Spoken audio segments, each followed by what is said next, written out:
J'ai commencé dans une entreprise en tant que comptable et c'est au fur et à mesure que j'ai eu de plus en plus de responsabilités dans les ressources humaines, à faire du recrutement, à faire les contrats de travail.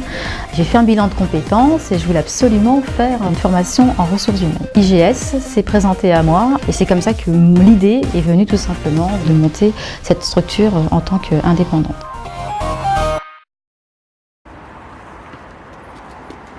Alors le travail en fait de consultant, c'est de proposer en fait ces compétences, ces services pour les entreprises, mais également pour les particuliers. Exemple d'entreprise pour laquelle j'ai travaillé, c'est donc un éditeur de logiciels qui cherchait en fait à restructurer son service comptable. J'ai fait un audit de son service comptabilité en relevant tous les points nécessaires pour identifier le profil du comptable. Et donc c'est comme ça que j'ai pu mettre en place le recrutement de son comptable. C'était vraiment un travail d'audit, de recherche, de conseil, mais également quelque part d'accompagnement sur le terrain.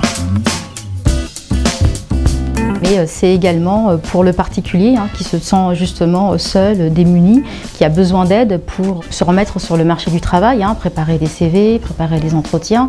Et je fais vraiment un accompagnement sur leur projet de développement professionnel ou développement personnel. C'est quelque chose qui peut arriver et ça fait partie du travail justement du consultant. Aujourd'hui, je travaille sur un projet pour mettre en place au sein de cette entreprise française quelques ateliers justement de sophrologie parce qu'au passage, j'ai passé un diplôme de sophrologue. Donc aujourd'hui justement, oui, je suis amenée à devoir rencontrer les partenaires sociaux, les responsables RH, les responsables du conseil formation, justement pour pouvoir essayer de mettre en place ces ateliers de sophrologie.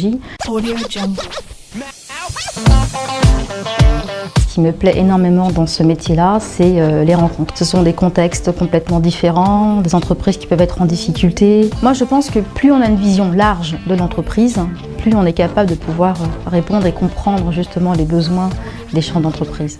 Moi aujourd'hui, mon parcours s'est dessiné ainsi et donc je tire profit de toutes ces personnes que j'ai rencontrées. J'ai travaillé également dans des comités de direction où il a fallu travailler sur la réalisation des budgets, mettre en place une politique salariale. C'est ma casquette finance qui ressort. J'ai également des budgets à respecter.